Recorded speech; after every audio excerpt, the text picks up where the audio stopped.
It is literally impossible to be a man. Literally. You are so strong and so capable. And it kills me, like as if any guy would talk like this to other men. You guys, it kills me that you don't think you're good enough. I'm skeptical of patriarchy theory. I'm skeptical of this framework. I'm skeptical of the feminist perspective on the whole. And this got me in a lot of trouble on Twitter. Surprise. Shocking. Afghanistan didn't go straight back into the arms of the Taliban for no reason. Well, I mean, if I was the last person on earth, there wouldn't be any hair cutters. So I would have to grow up my hair. I would shear my head like a sheep. In the culture war, there are no winners, just podcasters. Only a few are willing to risk their lives in the face of some of the dumbest ideas to have ever captured human civilization. Every week, we, Meghandaum and Sarahhaider, humbly accept this mission in order to bring you conversations that are equal parts stunning, brave, and unhinged. Welcome to A Special Place in Hell. Morning, Sarah. Good morning, Meghan.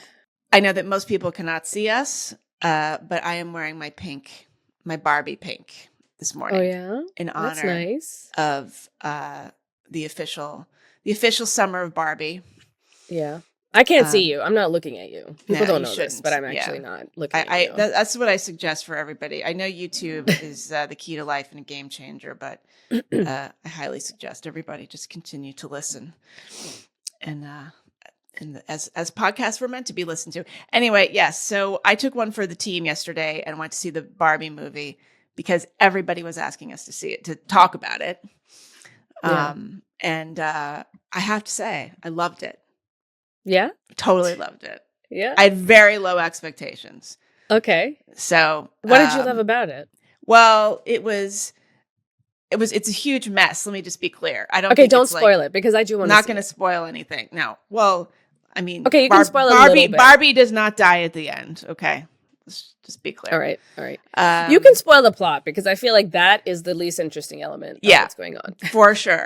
My expectations were very low, but I went and Greta Gerwig. I've always really liked her films in the past. I love Lady Bird, and I love the stuff she's collaborated with Noah Baumbach on, and she co-wrote the script with him, and his movies are amazing.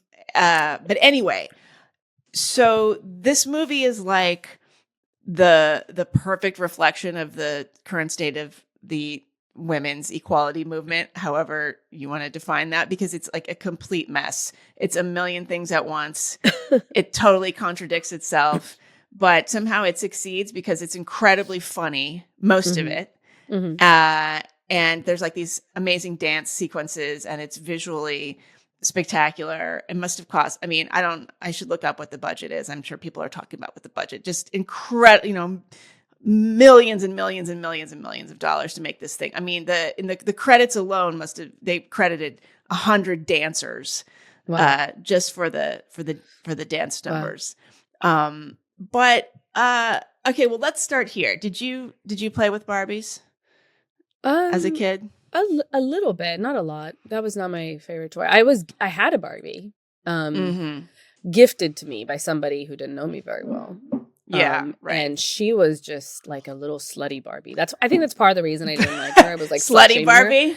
Like she was in this like tiny pink dress, and she had like this huge heart pink like necklace, and she was and it was like a little strappy little dress too. I just felt like it was a little revealing. It was not my taste. I thought she was okay. She was okay. Did you play with Barbies? No, I hated all dolls. Okay, yeah. I didn't love dolls either, yeah. Oh, really? Interesting. I'm a Lego gal. Oh, okay. Always been. Yeah. All right. Yeah, I only liked stuffed animals. If anybody tried to give me a doll, I would. I didn't like stuffed animals either. I didn't like anything that I liked. Yeah, I liked Lego. You don't like anything that like is like related that to has human connection, right? Yeah. Yeah. So yeah, my mother didn't want me to have Barbies. It was that kind of thing. I wanted the Barbie accessories though. Like I wanted the Barbie dream house without the Barbie in it. Yeah. And actually that was true of all doll houses. I loved houses, but I didn't care about the dolls. I just wanted to decorate the houses. Yeah. So the idea of this movie is that there exists this world called Barbie Land. And so the first act of the movie, basically, I don't know, the first 30 or 40 minutes probably, is just this incredible like world building where basically like the filmmakers perform this sort of meta equivalent of a triple axel or something. Like they're presenting Barbie Land as this utopia, but it's also a joke about Barbies, but then it's a joke about utopias at the same time. Like it just keeps sort of doubling back on itself. So the concept is that the Barbie, there were so many different kinds of Barbies. I mean, there was sort of basic Barbie as you just described, but there was also, Congresswoman Barbie and Pilot Barbie and President Barbie, right? President, yes. I mean, I believe so. I wasn't even aware of this. And so, they really, the most brilliant maybe part of the movie was the opening sequence, which is a take on Stanley Kubrick Space Odyssey opening. So they show these little girls, like, the beginning of time, sitting on rocks, like in, prehistoric times, playing with baby dolls. And it says in the beginning, girls were only, all dolls were baby dolls. And they had to, the only way to play with a doll was to be a mother. And then, suddenly Barbie appears on the scene and you see this like, towering Barbie. And, suddenly the girls are like freed from their motherhood role and the Barbie represented them and they could be whatever they wanted. And it was so pitch perfect and it was like silly. It was so clearly silly that I found it really interesting the way people are interpreting that scene. And in fact, the whole film is, for starters, anti-motherhood. I mean, I didn't get that at all. But I did. I do find it.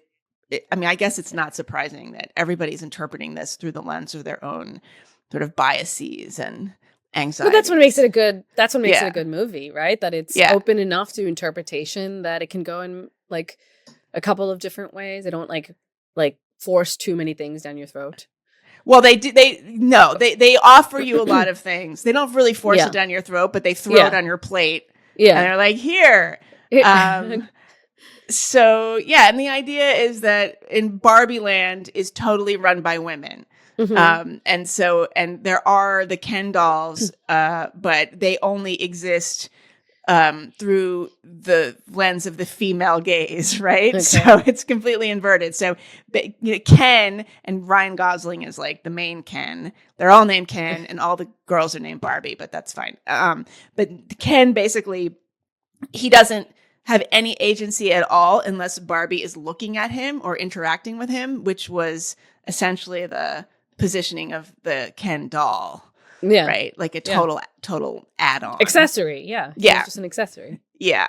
And so then the conceit of the movie is that Barbie, this sort of, she's called stereotypical Barbie. She's sort of like the basic Barbie. She starts to have kind of existential anxiety and the fantasy land of Barbie Land starts to slip away from her. And so she has to go into the real world and kind of figure out what's going on and meet the girls who have been playing with her because the Barbies are controlled by the girls that are playing them. Anyway, it's like, it's a crazy movie. That sounds fun. I feel like it's great. That's kind of what I wanted it to be. And I was really nervous about it because like, I like the director a lot too. And when I heard she was taking this on, I was like, this is like a really hard project to get even kind of right. Yeah. Like it is there are so many ways to fail with this movie. So I'm glad to hear that she didn't. Yeah. So I guess the main thing that I want to say, and I'm writing a Substack about this. So easily the weakest scene in the movie is the one that's being heralded as an instant classic. and incredibly important and and profound, and something that should be taught in like history classes and feminist theory classes from here on out. And that is a monologue delivered by America Ferrera's character. So America Ferrera plays a real life woman who is the mother of a little girl, and she is supposed to represent the kind of every woman. And she gives this this monologue that is like just this boilerplate feminist kind of pablum about just how hard it is to be a woman. Yeah. And I was, it's what's so amazing about this film is that there's like these incredibly arch moments and kind of like really like silly / sophisticated jokes. And then this total like basic, pumpkin spice latte of social critique. And people are just going nuts over this.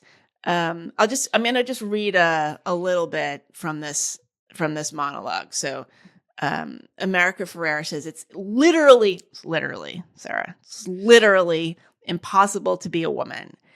Okay. She's talking to her friends. You are so beautiful and so smart, and it kills me to think that you don't think you're good enough.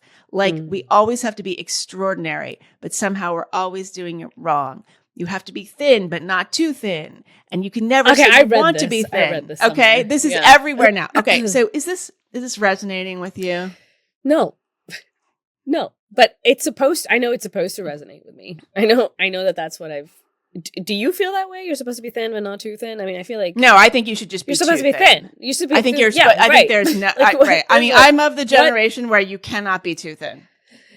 I think that's actually the truth. Like, probably. Like, well, people say you can be too thin, but I think it's just like you're an. I mean, you can be. You can be anorexic. Could be dying. You could be dying, but we're all dying. Okay.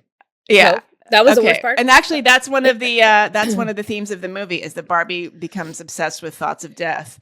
So so good. How about this? Okay, you have to have money, but you can't ask for money because that's crass. Well, that is, as a person in the creator economy, I can attest to that. Okay. What do you think about that? Yeah, I get it. I mean, I don't know. What does that mean? Ask for money from whom? Like Substack people? Subscribers? Oh, like that's what we do every time on this show. Okay, please give us money. Okay. Yeah, look at that. Okay, so here's one for you. You have to be a boss, but you can't be mean. Yeah, I do think that's that is something that maybe it's not society making me feel that way. Maybe it's just that I feel that way. I feel like I shouldn't be mean, and I hold back. When I probably shouldn't. Really? Yeah. Okay. And why? You feel like society feels like...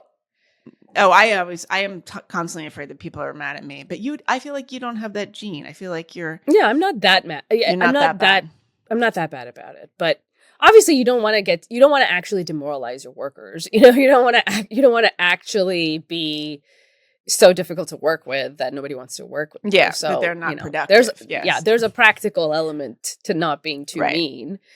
And I think I do. It's interesting because I was thinking about it the other day. I do think I talk differently to my female staff than to my male staff. Usually, not always, but unless by getting to know them, I feel like okay, they're not,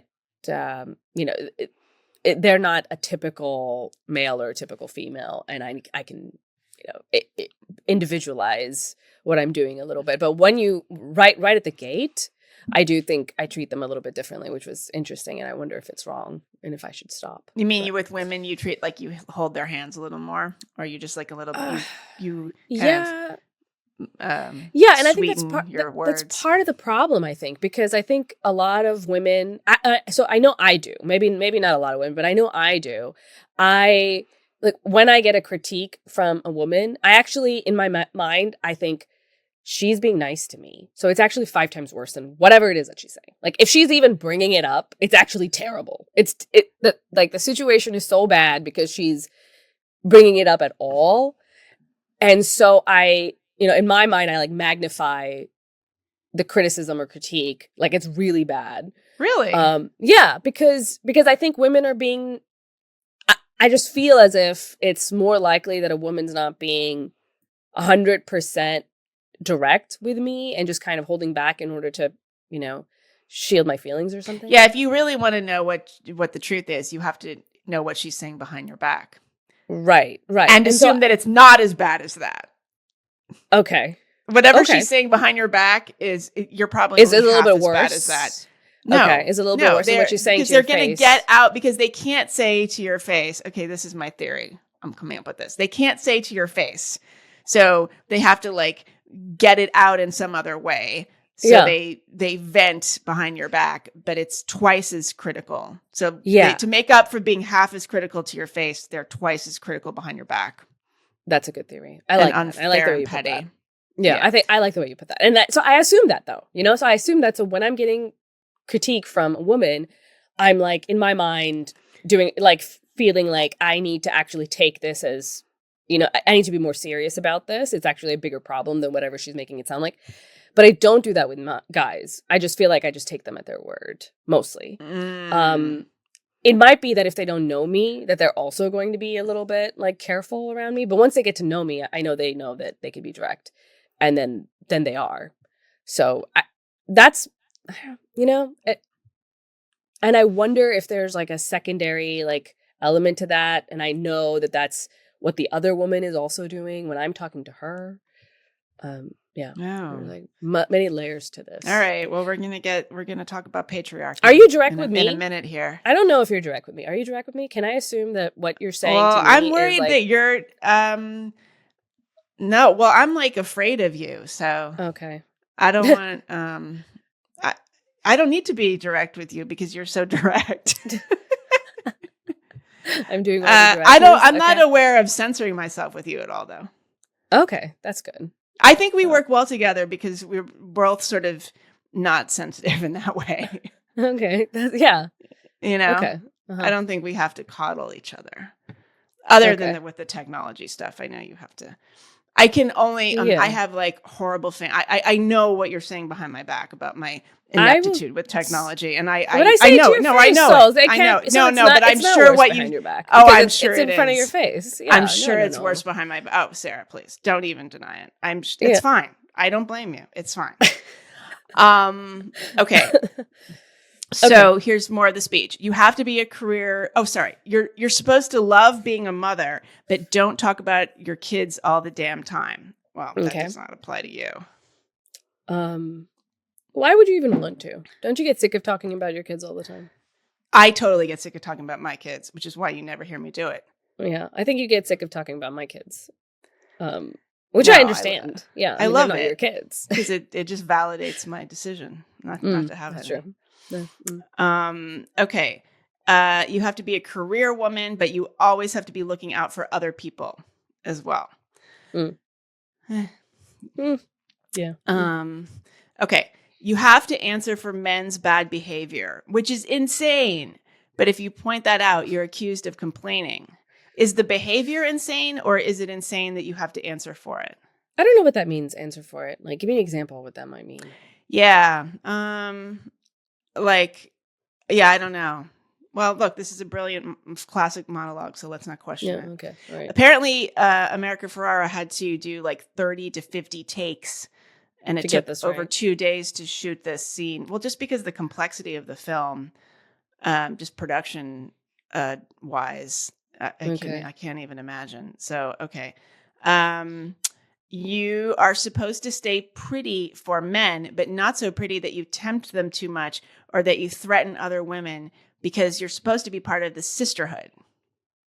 That's not you. No. Yeah. I don't worry about that.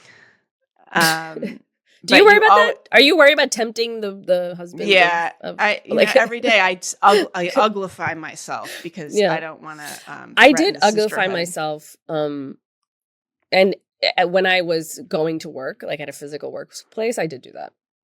Really? I did uglify myself. Yeah. Well, because I worked in a place with a lot of other women, but also because the men were really weird and creepy. And like, I noticed on the days that I got dressed up, like I would wear a skirt or something and put my hair down and put on makeup, I did not like, how, interested and charmed they were by it. Like, I was like, I don't want this level to be where, where we both correspond. So I definitely uglified myself for Really? work. Yeah. Yeah. Well, I just, like, in the sense that I wouldn't wear makeup. I had ill-fitting, like covered up clothes, didn't wear a dress, never wore a skirt, nothing like that. Yeah. Hair up every day. Yeah. Wow. Yeah. You didn't feel All like you right. needed to do that a little bit because you get creepy comments? No, because I only ever worked in offices with women, and I worked in fashion magazines, so I didn't have to uglify myself. There was no possible way. Yeah. That you have offices filled with as my friend Allison would always say, the 5'6" problem, which is that you would have been a model except that you're 5'6". So you go into fashion magazine. Oh God, that's editorial publishing. Isn't that terrible? Wow. Yeah. Yeah. Okay. Okay. So you have to stand out. You have to always stand out and always be grateful. But never forget that the system is rigged. It's too complex for me, Megan. This is too okay. So you have to find a way to acknowledge that, but also always be grateful. Okay. You have to never get old, never be rude, never show off, never be selfish, never fall down, never fail, never show fear, never get out of line. Okay. Any of those This resonate? Seems like a lot of I mean, they resonate, but I don't know. I just don't listen to it. Who's telling you? Like, who? People are telling you this. The patriarchy. Just stop. Just stop doing it. Just stop doing it. And you know what? Your life will be fine. So, okay. So this monologue, everybody's going on and on about how stunning and brave this is. Okay. And so the whole time I was watching this in the movie, I was thinking about how a man could give almost the exact same speech, and it would also be meaningful. Yeah, or meaningless, equally meaningless. Right. Well, it would also it would track. It would because everything about this seems so, I don't know. It's just hard to be a person. So actually what I did is I came home from the movie. I got home and I sat down and I rewrote the whole monologue from a male point of view. Okay, let's hear it. You want to hear it? I'm going to put it on my Substack too. Okay. Oh, okay. All well, right. we can go to your Substack. We can. Yes. I'll give a little taste. Okay. Tell me if you think I'm off here. Okay. Okay. And the men's rights activists are going to love us here. Okay. It is literally impossible to be a man. Literally. You are so strong and so capable. And it kills me, like as if any guy would talk like this to other men. You guys, it kills me that you don't think you're good enough. Like, we always have to be extraordinary, but somehow we're always doing it wrong. Okay, I know a guy would never say that. And a guy would never actually say any of this out loud, but let's just think about this. Okay. So instead of so she had said you have to be thin, but not too thin. Okay, so he's going to say you have to be, I don't know, I couldn't think of a better, you have to be ripped, but not too ripped. And you can never say you want to be ripped. You have to say you want to be fit, but also you have to be ripped, though nothing is more important than being tall. Right? That's true. Clap to that. You have to have money, but you can't ask for money because you shouldn't have to ask. You should just earn it and keep earning it. Okay. You have to be a boss, but you can't be an asshole. Okay. Stop me anytime if you think I'm off, because I can still off in this. the sense that, like, would guys actually say that? No, they're not going to say it out loud. But not tell even, me if you think any of this is not because I don't think guys I don't think guys say you have to be ripped, but not like. You but they're thinking this internally. Are they? No, I think guys do explicitly say those things. Like, young guys will say, I'm gonna maybe the guys I knew, but they would literally say the kind of things a woman can't say. Like they have permission to say, I go to the gym and to get buff so that I can get more women. Like they can be explicit about that, and nobody shames them for wanting to go to the gym to get women. Okay, you but know? I think if they're too buff, then they start to look really vain. I think that you can't be too much. I mean, women don't like to that. women, maybe women might not like that, but right. the other guys are like, "Hey, bros, you look great, bro." Like it's like the other bros. Okay, have you seen this meme of like? There's a meme of like this guy who, at the top panel, he's just like, when I get ripped, like I'm gonna get like so many girls, and he's like imagining all these girls being like, "Oh my god, wow, like you're so ripped," and then reality, which is a bunch of dudes being like, "Hey, bro, you look so great, bro. Like, what's your, I know, what's your routine, whatever, like what's."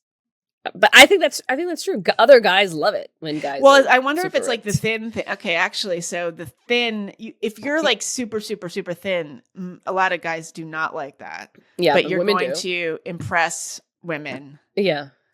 Or at least make them hate you and bring up a lot for them. Yeah. And I think that's true. Two big guys get a lot of attention from other guys. Right, but it's not appealing. Okay. It's not. So I guess, so let's think of this, because a lot of the America Ferrera monologue was sort of like how women perform for men. Okay. For men, but I think that so much of this is how women perform for women. I think that what she's saying is you have to be thin but not too thin. You have to be fit but not too, I don't think guys care that much if you would say that. It's other women who are kind of judging you about this kind of thing. Like more so than men would. Like if I said to a man, "Look, I'm wearing makeup because it makes me better looking. And I want to be pretty for, I'm a straight woman and I want to be pretty." I think that if I said that to a guy versus saying that to a girl, the girl would be like, what? Like, you're trying to be pretty, like for a man, you're performing for men. You don't think so? You don't think that one sex would punish you for that a little more? Like if you said out loud to a guy, like you wouldn't say out loud this out loud to anybody, but if you were going to say it to anyone, I think it would be more. I mean, I think we talked about this many, many podcasts ago, but this whole thing of women who get breast implants and then will say, "I did it for me." Right. It just drives me crazy because of course, like what does that mean? Would you do it for you? I mean, and this is what we're okay, but I think they do. Maybe they. Okay, let me think about this. They're only doing it for men. Do lesbians ever get breast implants? I bet they don't. Like, but maybe they do. But because sure lesbians like boobs, so maybe some of them do. But I think if it was the case that men hated big boobs, would any woman get a breast implant ever? Like, is she ever going to do it? If uniformly we knew that there were no big boob lovers in the world, men or lesbian women, like there were none. Who would be doing this? That's what I want. Who would be going under the knife and doing it? And if the answer is no one, then maybe the most important element of breast implants is that it is sexually appealing, and we shouldn't just lie about it by saying, "Oh, I did it for me." Yeah, your internal desire to be appealing, right? But to maybe men. you did it for you. Maybe you did it well, right? But then this is how deep does this go? Because you do it for you, so you can feel more attractive. Yeah. You can enjoy sex more. You are doing it for you. Yeah, but it's always based on the male desire, like on the imprint of the male, or what you think male desire is, or even lesbian desire, I guess. And then, just what it means to be sexual. I would be very curious if there are any lesbian. We have some lesbian listeners, so if you know any lesbians who've gotten breast implants, please. I guess the way to think about it is what you're doing for you versus what you're doing for men / society. Is would you do the same thing if, you were the last person on Earth and you knew you were never going to meet another human again? What would you do then? How would you change your appearance? How would you begin to behave? And if there are ways in which you would change, then maybe it's not about your comfort level. It's not about like something very deeply innate. Maybe there's a dialogue that you are having with society, and that is helping, and that is helping shape your, comfort level or whatever. And then you do the same. I mean, even something like bathing. Like, would you bathe less? Would you bathe more?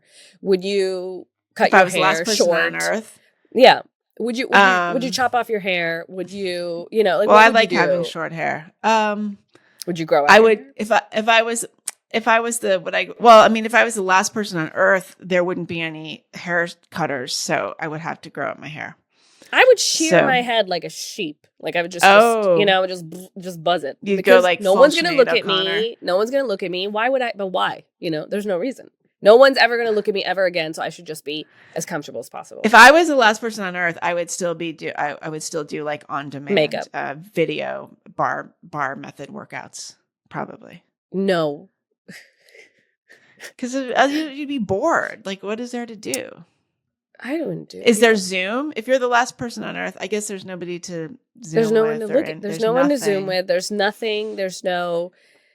I mean, I would still do physically active things, but they would just not be physically active things geared towards like giving me a nice butt specifically. If you were the last person on Earth and you say you didn't have to, like, do you have to earn money in this scenario? How would you spend your time? Let's say you just have like endless supply of like, like food everywhere. Like people have just disappeared.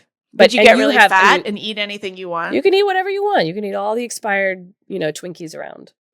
And so why not? Maybe, Yeah. I would probably eat more. Think about that. Okay. All right. Well, here's my speech is continuing.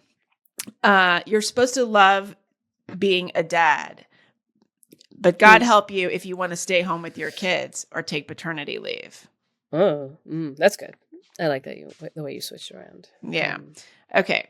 You have to be in touch with your feminine side, but also be the protector, the one who gets up at night when there's a weird sound, the one who changes the flat tire, the one who does the dirty work, because it's just assumed that you actually like the dirty work because it makes you feel like more of a man as opposed to a failure of a man because you don't really know what you're doing. What about that? Interesting. No, I think that's interesting. I'd like to hear what men think about it. Well, I mean, I've written about this because I before. suspect they do like to do dirty work. Like I think they protest too much. I know, but like, if they, if there's a mouse or something, do you think it's fair that we always not? I mean, I would be guilty. You're doing of this. it. Yeah. Okay. Well, no. But if there's a mouse in your house, who takes care of it? Everybody. I'm sure there's a mouse in your house. Like everyone's screwed. There has to. Well, the I would whole house has to be for on starters. Control. Yeah. There's I would just. How do you get this this thing house. out? Yeah. There's nothing you can do. You live with the mouse now. I think that men mind less, like discussing dirty work. And I think that's okay if that reflects in real life. I'm not assuming they love it. I'm not like, oh, they're excited to kill this mouse, but they're maybe less disgusted by it than I might be.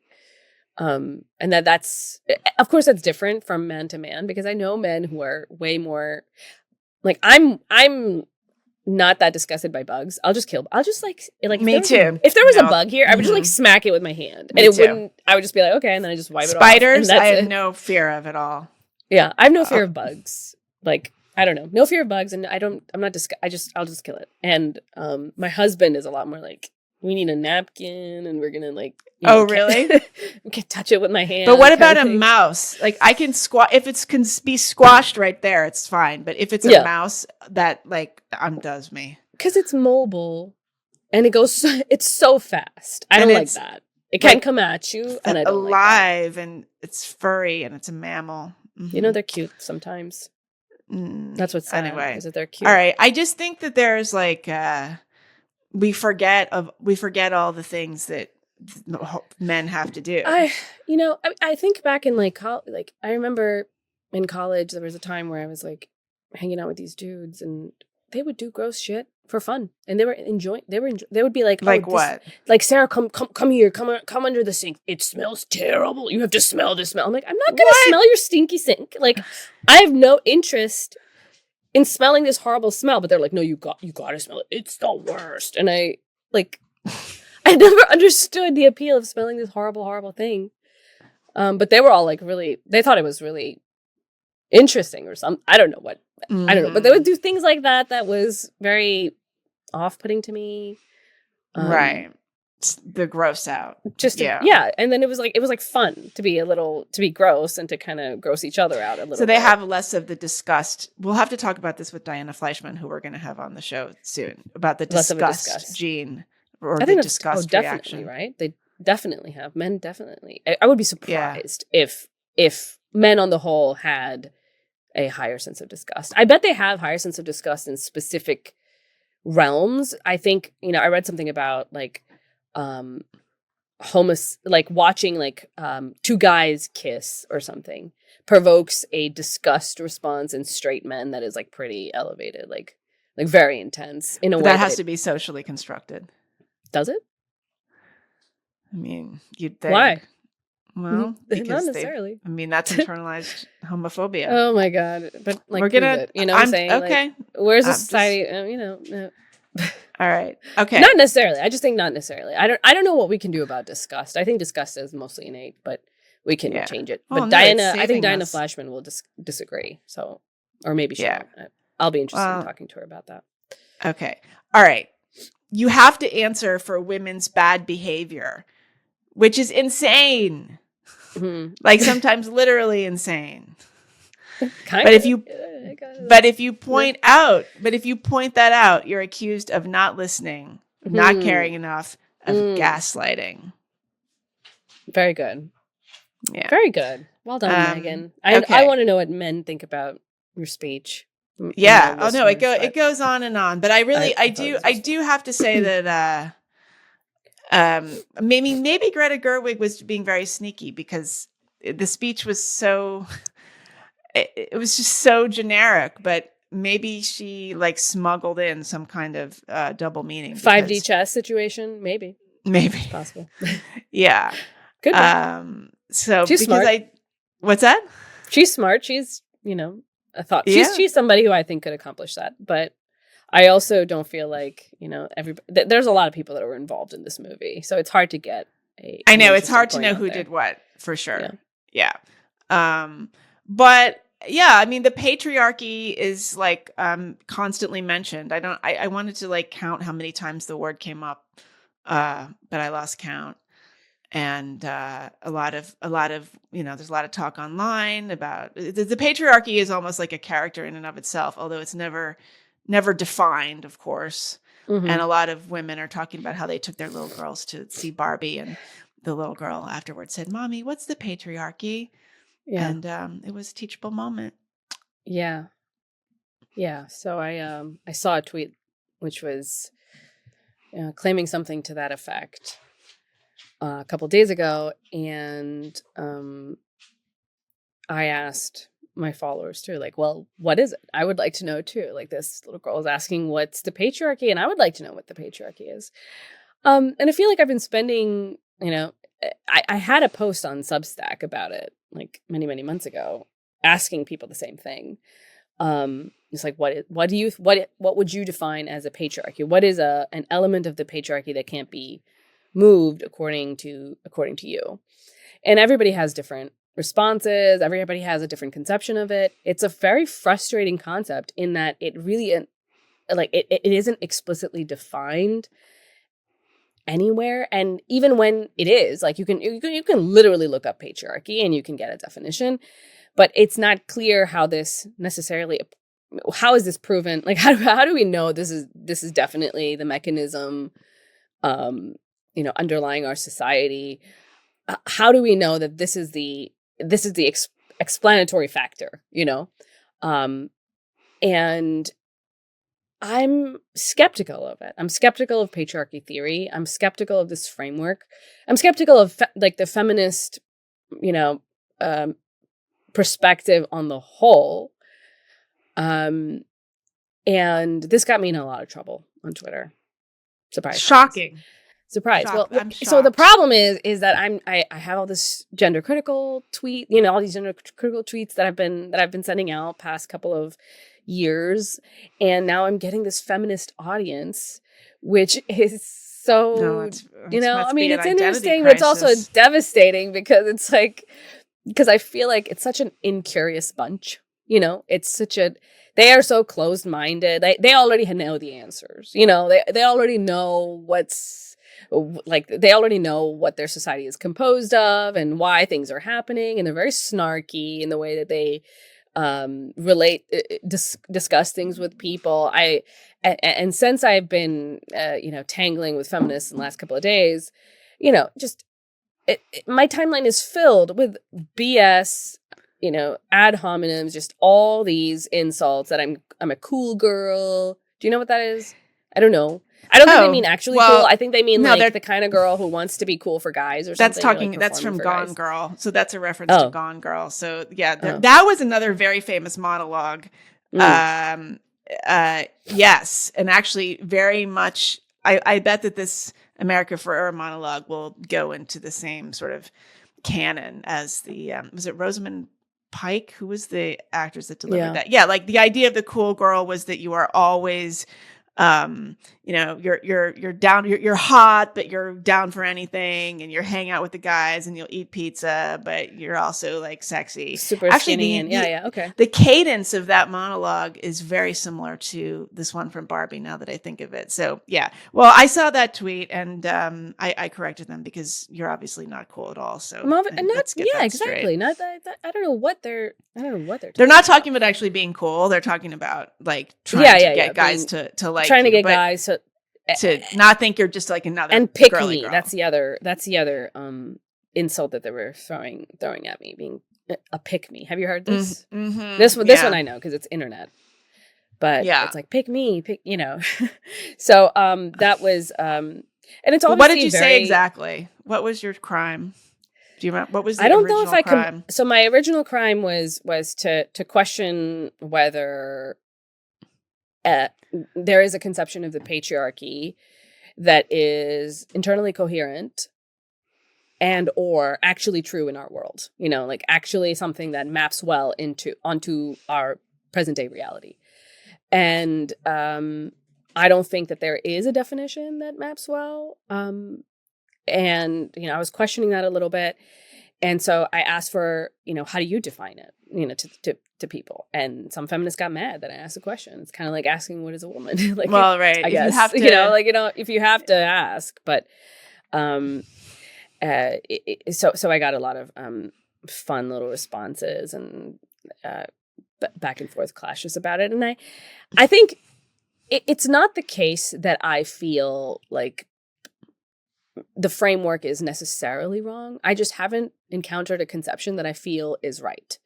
That I feel explains what is going on in our world. Do you feel? We talked about this a little bit before this recording, and I think you were saying you were pushing back on my claims a little bit. I think you.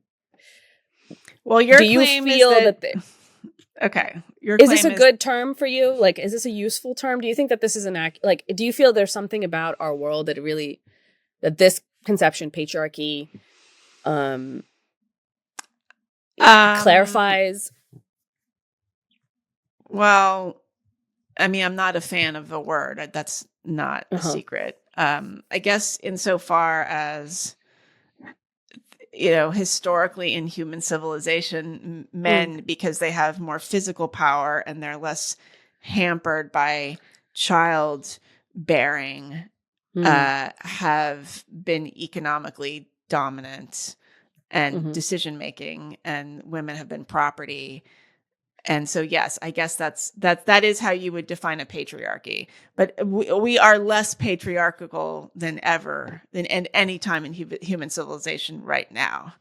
So that's where I lose patience. It's never been a worse time to be a woman. Well, why don't you go in the Wayback Machine even 5 minutes ago? But yeah, how can you say, look, what do you say to the person who says, okay, well, the culture might be feminized and I can go with you, to a certain extent with that. But the fact is that men control the government. They're in all the quarters of power. What do you have to say to that? I think there's two things that I might say to it. One is that in order for something to feel wrong to me, you have to explain, well, how it's unjust, not just that it's unequal, because it is true that there is inequality, especially when it comes to, the halls of power.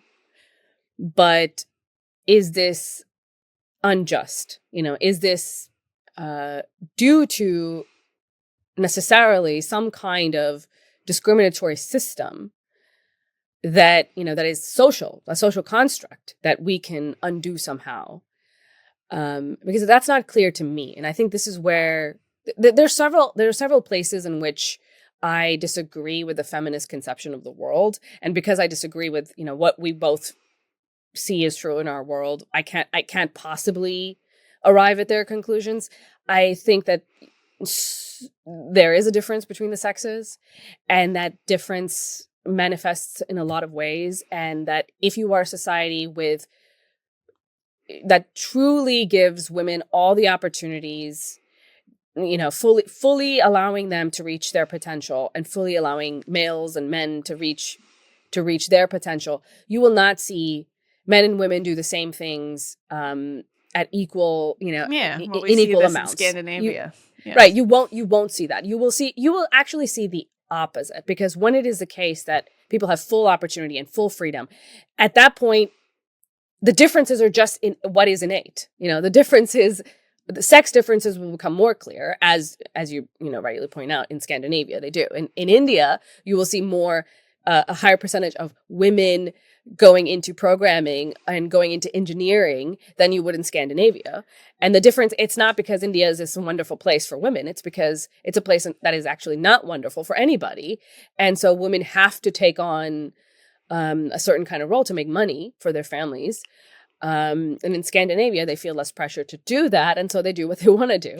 Right. So actually, can we pause here for a second? Because I love how, when they come up with these examples of, there's never been a woman president of the U.S., and then they come up with like these list of, countries in the developing world that have had multiple female presidents. Yeah. And is that because there are quotas? Like, can you explain how that happens? Yeah, that specific, but this is what I mean. This is like so much of feminist thought. Like they have this like, oh, what about this? And you actually can explain it in ways that really undermine their ideology or sidestep it entirely. And then it's as if it just, it doesn't really right. hit them. They don't really take this into account. But that example of women presidents, especially in the developing world, really annoys me to death, because I come from Pakistan. There have been female prime ministers in Pakistan. There are female prime ministers and presidents or whatever, heads of state in the Muslim world. The Muslim world is one of the worst places to be a woman. The assumption should not be, well, it's actually maybe not that bad for women, because it's not that there can be a lot of other things going on. And in fact, there are a lot of other things going on. Different systems, different countries have different political systems, different political parties.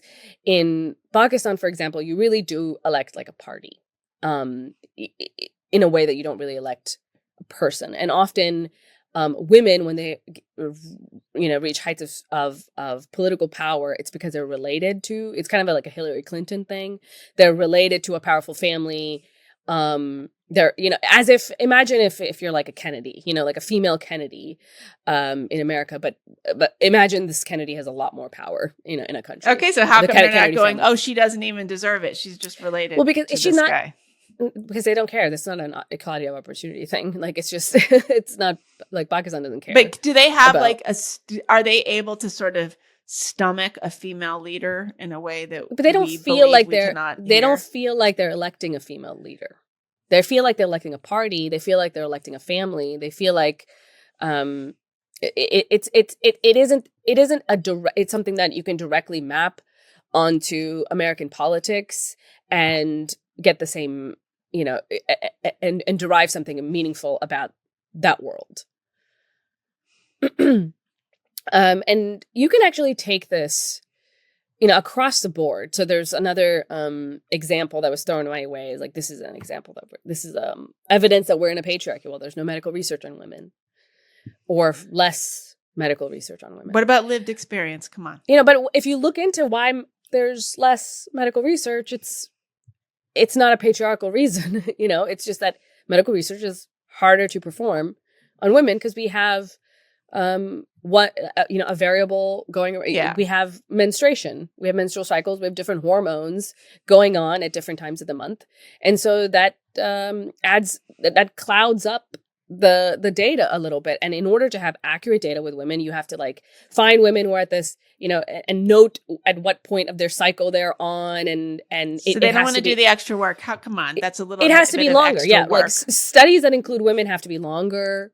They have to be better funded. They have to. There are a lot of just logistical reasons. But in the past, but in the past, you can't say that they didn't. That wasn't the only reason they didn't study women. I mean, 100 years ago, it didn't occur to them. Maybe it was. I mean, it didn't because men are like the default setting. It's the second sex. That's what they will say. It could have been simply because we didn't realize that men and women physiologically were so different that in order. I don't think it is the case that. Sarah, what are you saying? I don't think they're not. There's no differences. Is the implication that men, 100 years ago wanted medicine that they were giving to their wives and their daughters to be bad? Like they wanted it to not work as well? Is that, I just feel like the implication is ridiculous. Of course it's not true. Of course you had female patients and you wanted things to work on female patients, but it wasn't clear how much of a difference there might be with something working on men's and something not working on women. And then the fact that it continues on to this day has a lot to do with the logistics of it. Maybe that's something as a society we can correct. So yeah, there could be a correction, but that doesn't mean that the reason it is happening is because of, quote unquote patriarchy. The reason it is happening is because of a bias towards men and against women. I just don't feel like this is not an explanation that when you look into the specifics of a lot of things actually makes sense. And there is so much evidence that might contradict it. And men's rights activists, I mean, I'm not a men's rights activist, but they will say, oh, well, what about all the, there's no male domestic violence shelters and there's no, and custody battles and all these things. And they will give you 100 examples of the ways in which society is biased in their eyes against men. Mm-hmm. And there's actually systemic misandry going on. So I think that if you want to hold up a framework, like this is necessarily what's happening, it has to be justified, to a greater extent than feminists are able to justify it at the moment. Right now, they're just, it's just, well, there's no women in power. There's no, or not as many women in power. But it has to be something that cannot be explained by biological differences. It has to be something that, that otherwise defies explanation. But they almost never defy explanation. No, I know. I agree with you. And I have written about this and I have said this. I'm just trying to, devil's advocate here because this is what they will say. This is what they do say. And I just feel like it's not to say that I deny that for much of history, even today in many parts of the world, not the West, but in many parts of the world, women are second-class citizens, third-class citizens, whatever, like they're truly not considered full persons. And that I agree even that was the case in the West. But do I agree that the explanation of that reality, the best explanation of that reality, is that there is a bias against women? Like, there's a desire by men to dominate women, and that is why we have been seeing what we've been seeing. I don't know. I think it's a kind of a weak explanation. And it's also one that doesn't really provide any kind of explanations that are useful. I mean, that's one way to look at how valuable a theory is can I now use it to predict something else? Can I now, if I think that men just need to be educated and then they'll stop rape or whatever, like, let's say teach men not to rape. Yeah. And not all feminists don't think this, but some feminists do think this. But if it was the case that it's just a social construct and we just need to socially like get capture boys when they're very young and educate them, aka brainwash them, whatever, like get them to not think this way, will we see a different kind of reality? I think there's probably some amount of social construction that can change our social reality. But I do not think there is, any amount of social construction that is still fair that will completely undo. Well, you're not going to get rid of biological predators. No, okay, but wait, let's just stay on this like sexual violence thing for a minute. So you're not, and there's no amount of social engineering that's going to get rid of predators. Like, but you can lessen them. You can also change the culture. I mean, the fact is that the Brett Kavanaugh scenario is something very much of its time. It's not saying it doesn't happen. It doesn't still happen, but we have entire generations of boys who are so sensitized to this, to the point where consent it rules their entire mentality. So they're afraid to do anything. I mean, I don't want to be hyperbolic about it, but it's like, there's all kinds of ways that society has changed. I mean, people didn't used to wear seatbelts. They used to think that was just, a complete infringement upon their rights. Right. And now everybody does it without thinking about it. So it's not to say that social construction doesn't do anything. I'm saying that social construction, in order to be effective at what we want it to be effective at, like in order for it to have the effects that we hope it will have, you have to have a theory that actually maps well onto why people are doing what they're doing.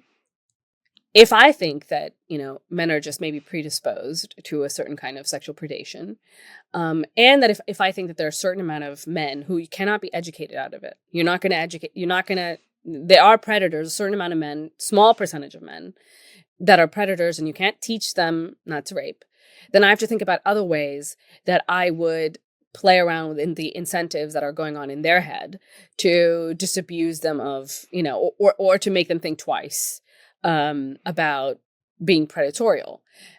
Maybe I just have, something simple. It's just a justice system. The justice system is heavily, it penalizes rape to a really great degree. And actually that is a one simple solution that does work. In the developing world, there are parts of the developing world that have a very different conception of rape. They, might not even penalize marital rape. They don't even believe that there can be rape in a marriage. Well, I mean, they didn't believe that here until the 70s. Right. And then the second that you start to have a society where you say, okay, well, actually that's wrong, and we're going to put it in the books. Well, you still have men who might be inclined to do that. You haven't changed their nature, but you have changed the choices in front of them in a way that you will modify their behavior. So it's not to say that social construction is useless, that it can't have really positive effects, but that in order for it to not have a lot of, harmful secondary effects, you have to have an understanding of human nature that's accurate. And I don't think patriarchy theory has that understanding, partially because feminists have trouble really grappling with the reality of biological sex differences. Yeah. I think that's why you see so much the nonsense, teach men not to rape. That's a nonsense. Yeah. It's completely nonsense. I remember when, Afghanistan was falling back into the hands of the Taliban a year ago now, right? I remember seeing on my feed on Twitter and like Facebook and all this stuff, like people reacting to what was happening, that, we left and within days, just everything fell back to where it was. Yeah. Taliban's back in power. People seem to like them. Women's colleges and schools and stuff are shutting down.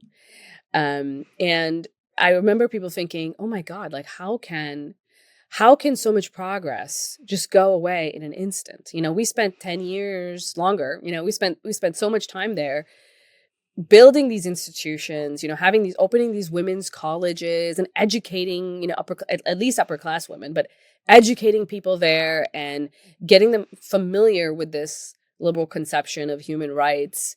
And just like that, it went away. People were very surprised. I wasn't surprised. I wasn't surprised at all, because I don't see, I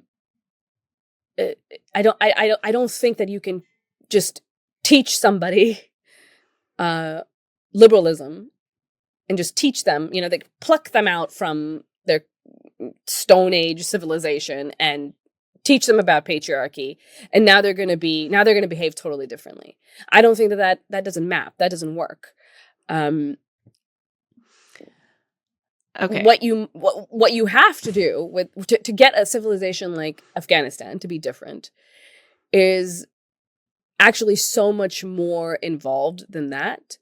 It's a process that if I were to actually, I had God-like powers over the universe, and I could bring Afghanistan into modernity, it would take 100 years for me to actually accomplish it, and I would have to slowly move a million different aspects of their society to get to the point that this liberal conception of human rights even made any kind of sense to them, that it was going to be accepted on any level at all. And is this a case of religion? What is the fundamental it's not difference? It's everything. It's everything about their people are going to get insulted by this terminology because it's extreme and it's insulting, but this is a Stone Age society. It's not just religion. Everything about how they live their world is different. The realities in their world are different.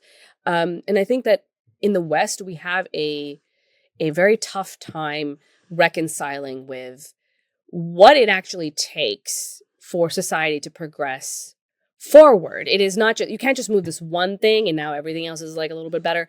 But there's things are coming together in a form that can either forestall progress or make it easier. If you think about even in just the sciences in particular, right? You think about like us recognizing that the Earth revolves around the sun, and really grappling with with that fact.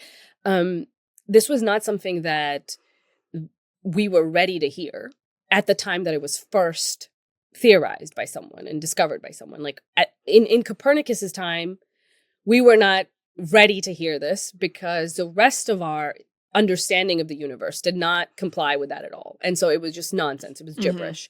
It was never going to be accepted at his time, and he knew that. By the time of Galileo, things had started to change a little bit in the sciences. And this is not something that is obvious to people who are just have this sort of kind of superficial understanding of the Galileo affair. But of course, there was the church that was against the heliocentric model for biblical reasons, for heretical reasons, and then there was but there were also many scientists that were against Galileo and who were arguing from a basis of reason that it couldn't be that what he says is true. Because if it was, it would have all these implications that make no sense. If it was the case that the Earth is, hurling around the sun, going, however many, at whatever, I don't know the exact speed, but going however many miles at whatever speed, surely we would feel it. Surely, if that's what was happening, then if, I throw a ball to my right and I throw a ball to my left, they would go at different distances because there's a direction that the Earth is actually moving in. So there were reasonable, rational, interjections to Galileo's findings that actually they do make sense, because what you needed at that time wasn't just this new understanding of astronomy. Like what you needed was a new physics. What you needed was Newton to come around and to explain to us why the physics of the thing actually makes sense too. Right. And then once it all comes together, framework. Yeah. You need, right. I mean, there are multiple things that uphold this new understanding of the universe that needed to come together at the same time. That's just, in a small way how that works in the sciences. But when we're talking about civilization building, when we're talking about really conceptions of human rights and liberalism that are totally, that are very unique in the course of human affairs, it takes a backdrop. It takes a stage on which those claims make sense, on which it makes sense to say that people have an inherent dignity, people have a right to life, this is not a commonsensical thing. And this is in a way that our forefathers 1,000 years ago would have understood it. Like if you went to them and you said, everybody has a right to life, they would have been like, what? What do you mean? Says who? I don't know. Okay, about that, but with the Taliban thing, it's not like they're existing in a different like period of history. They're living. Yeah, they are. I mean, yeah, but like they see. It's not like they're not aware of what the rest of the world is doing. It's not like they hate what the rest of. Okay, but it makes no sense to them. But like, how can it? But it's not. It makes no sense to them because they don't want it to make sense. They have incentives for it not to make sense. It's not like it doesn't exist. I mean, I appreciate. I'm glad that you laid this out, but I'm not sure it entirely tracks because it's not. I don't think it, because I think that I think it's hard to imagine because we are already here, and it's hard to imagine. It's hard to put ourselves in the shoes of somebody who is not like us. But I had a conversation with somebody who's from Pakistan, who was raised in Pakistan, and not in a super wealthy family. I mean, not in a poor family, but not in like a super wealthy family. Not and also just like decent, pretty educated. But at the same time, you know, we were talking about individualism, like Western individualism, and he was, you know, he was talking about how just this conception of individual rights was new to him. And when he started to read about it, when he started to encounter, you know, John Stuart Mill, it really was a totally revelatory experience because he had never thought about the individual in that way. And that was just not the messages that his society was, you know, sort of tacitly feeding him all the time. I think we underestimate all the ways in which our society gives us a million different messages that it has been feeding us, you know, from birth, that we take for granted, and we take for granted so much that we cannot imagine that somebody else doesn't share them. I remember some essay, and I can't find it anymore. I tried to find it a couple times, but I think it was by Noah Feldman, who was, you know, he was a part of like the brain trust, that was trying to build this new government in Iraq after our invasion. And he was talking about why it failed and why it didn't work. And you know, one of the things he mentioned was that he had underestimated the extent to which our intellectual foundations held up our sense of what democracy should look like and why it is right. Our sense of liberalism and why is it right, you know, and almost as if like you need Locke to come and make certain claims, and then the Constitution makes sense. Yes. Mm-hmm. Yes. Okay. You need him to come and make certain claims, and you know, and then you need another guy to make another claim, and you need another guy to make another claim, and then for that to be adopted into our Constitution, and you have to kind of walk that walk. It doesn't have to be that exact walk, you know. It doesn't have to be that you have to recreate Western civilization everywhere in the same way. Well, it will never work. But that there definitely has to be a progression, and that you cannot just cut a society, you know, just stop everything and here's a new government, here's liberal democracy, here's a new constitution, and that it will make sense in that society and it will be accepted by its people. It won't. Anyway, I feel like we're getting off track a little bit. No. I mean, I see what you're saying. Do you see what I'm... But I think it's hard for people to get their minds around because these societies are existing concurrently to developed Western societies. It's not like it's not like some kind of theory of physics that is like absolutely beyond their brain wiring to comprehend. It's not that it's beyond them as in they're stupid. It's that it's beyond them because it is not something that is emphasized and reinforced by all the other memes that are floating around them and have always been floating around. But I get that. But like, it's not like people watching don't have the Terminator. internet. But watching the Terminator doesn't, you know, like, I mean, that's why my dad did, and that's why that's actually why my name is Sarah. Did you know that? Because of the Terminator? Because of Sarah Connor. It's ridiculous. What? But Yeah, I know. Anyway, um, it is not the case that this sort of superficial artifacts of another society are enough to really change you. I mean, imagine feeling this way about, like we are now a society that is much more exposed to Asian culture because we are, we're getting K-pop or whatever, we're getting K-pop, we're getting these movies or these Anime. superstars. Yeah. But all these, Yeah. Is it the case that we are moving closer to that society to the society that produces those products? Maybe a little bit. But not very much. We're not becoming Japan but I would because say we're watching those anime. societies We're are, not becoming yeah, Korea but because those we're watching societies K-pop. becoming more westernized, though. I mean, They're becoming more K-pop westernized, is but they have more their own... legible to a Western audience than some kind of, ancient Korean art form. Maybe. But I still think that it is not sufficient. It does have an effect, of course. Like there is a cultural transmission that's happening from the West to everywhere else because we are so culturally dominant. But I do not think, as somebody who was exposed to Western culture in Pakistan, like I got Cartoon Network, and I watched Tom and Jerry and Scooby-Doo.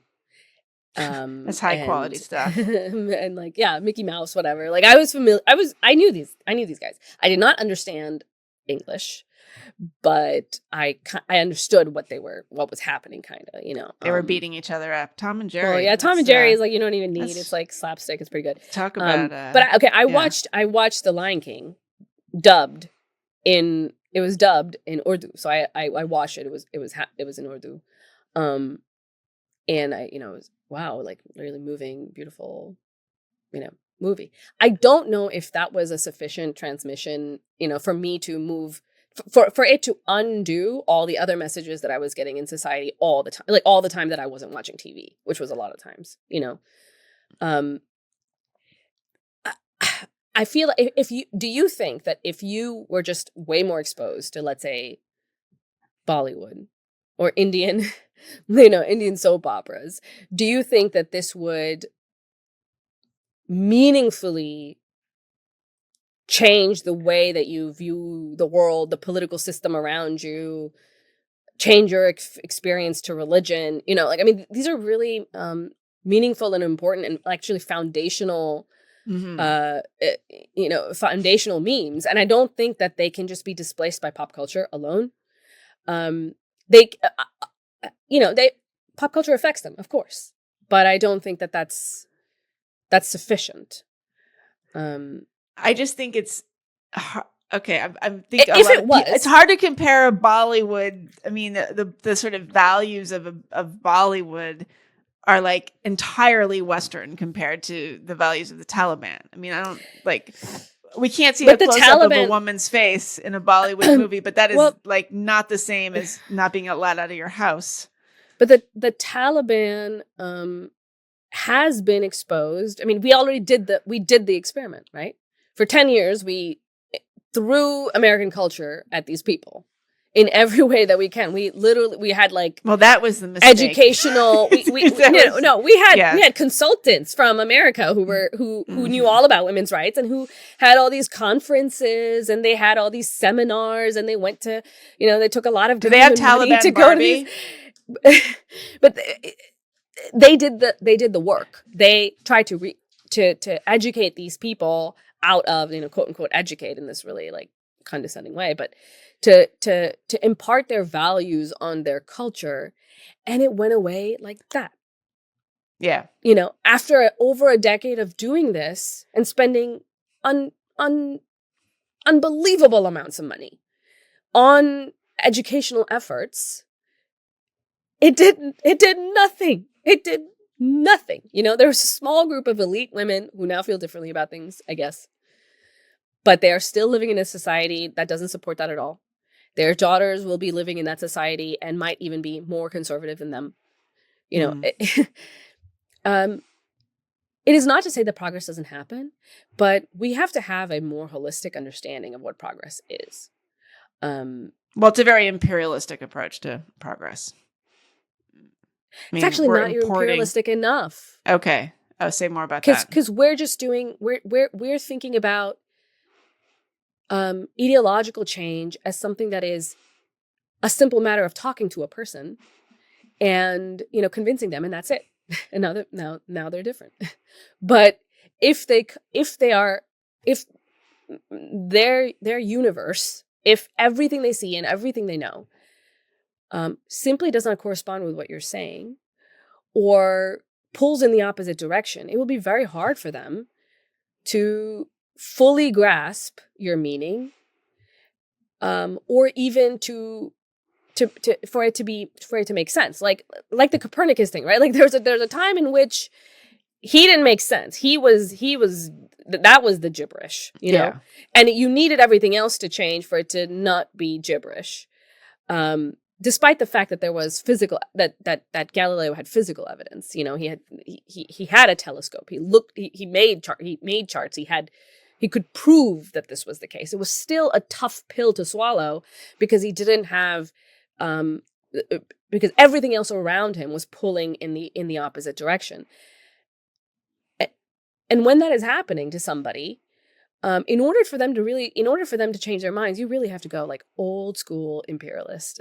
You know, like again, if I was God, if I could change the world however I wanted, like God tier powers, like you might in a video game, and I wanted to change Afghanistan, I would do something that is not just a cultural imperialism, which is what America is indirectly doing and was directly doing in Afghanistan, but this old school, literally, you know, what the Soviets used to do, undo, like wipe away their society, build new institutions, like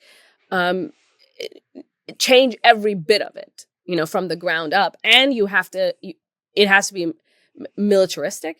It has to be ugly. There has to be a good bit of bloodshed involved. And it has to be something superimposed for like a century in order for it to have any kind of meaningful effect. And is that worth it to free women? Is that worth it? Right. Like, I mean, that's what a lot of people were saying that they wish that we had just stayed in Afghanistan, because if we had, then the women would be, you know, better off. And my response to that was, you will have to stay in Afghanistan basically forever. That's what you're saying. What you're saying is we're always going to be there. And we're always going to spend however much money. Americans are always going to be dying in order to support this.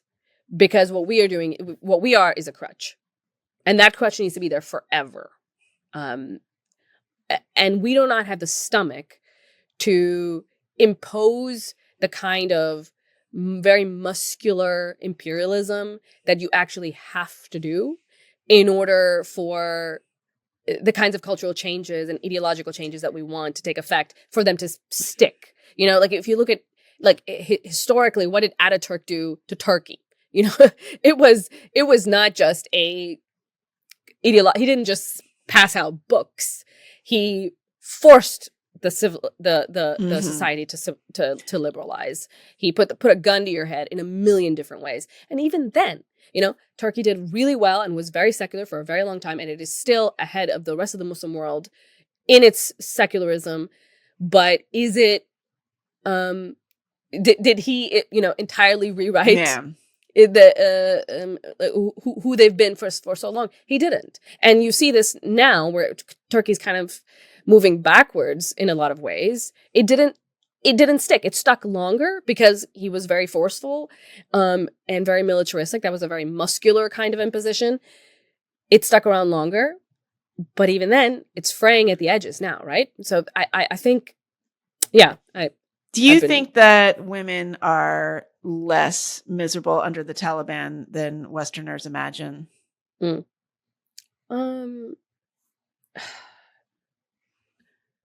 don't know.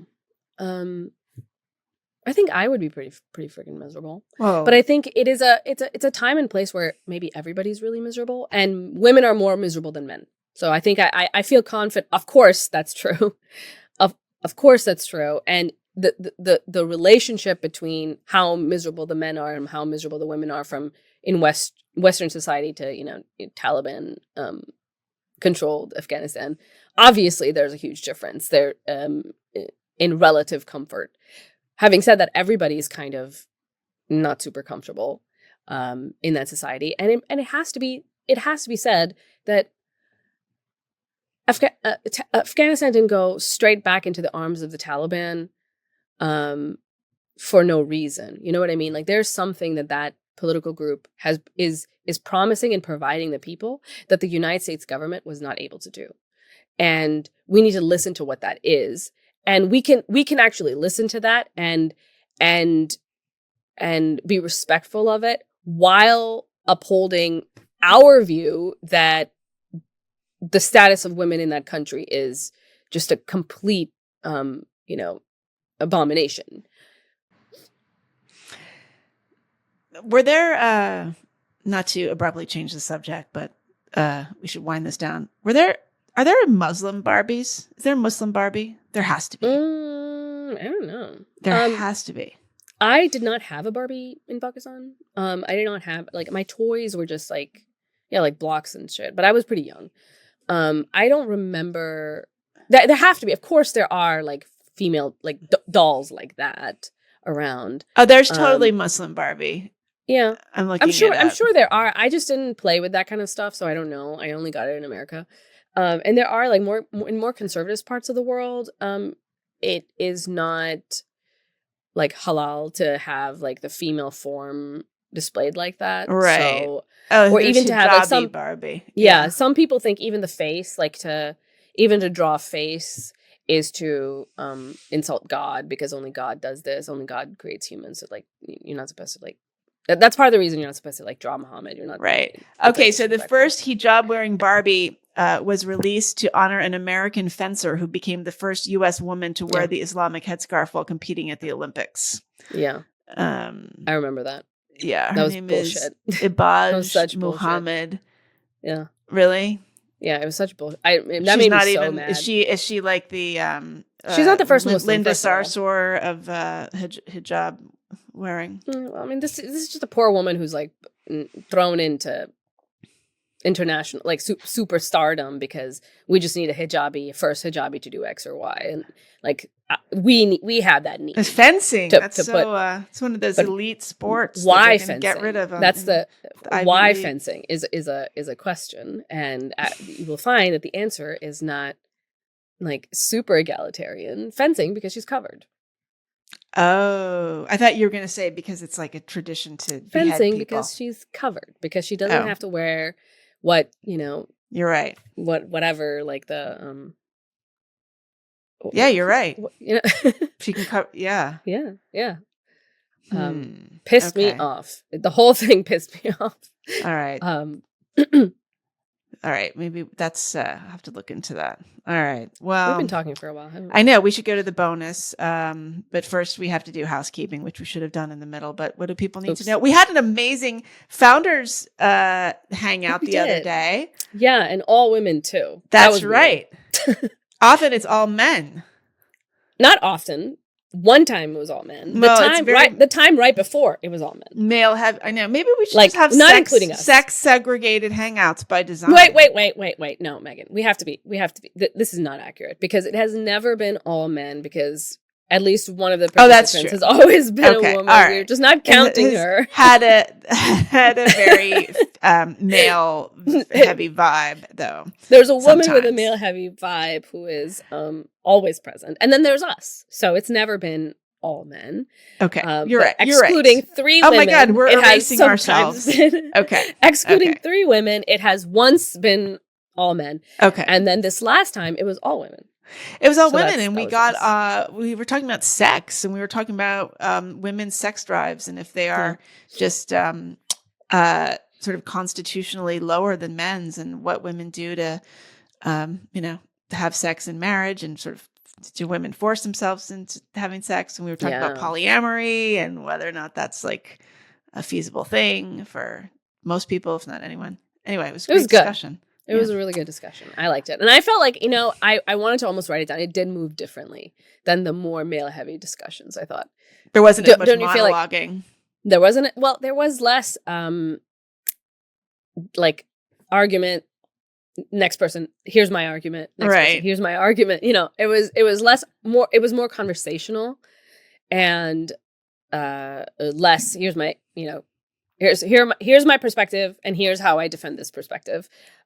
Which actually, you know, I like the male debate. Of course you do. Debate team mindset. Of course.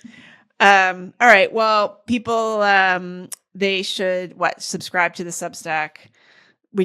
You guys seriously get bonus content every single week if you become a paying Substack subscriber, and it's really good. So if you're not doing that, you should seriously. You get bonus content. Change your ways. You get access to our comment community on Substack, which is awesome, and they are, you know, smarter than us and better than us. So you can just, you know, talk about how much. And we are going to interact with you more in the comments. We heard you. We heard you. We're gonna jump in leave there our more insights often. even there. Yeah, you can't get away from us. We'll find you. All right. If you subscribe, so it's aspecialplace.substack.com. Rate and review us if you can't subscribe. If you like the show, you like what you heard, please rate and review us. And I'm gonna get a bunch of mean comments because of the feminist thing. So people who agree with me, leave nice comments to like counteract them. Thanks. Appreciate it. And they should subscribe to the YouTube channel. Yeah, where you can see us pick our noses live. Or not live. I mean, it's recorded, but we don't erase it. We don't. No, we can't. There's nothing we can do about that. So they should subscribe. And if you go to my Substack, I will publish my America Ferrera Barbie speech from the male perspective imminently. Okay. All right. Thanks, everyone. So, all right. See you next time.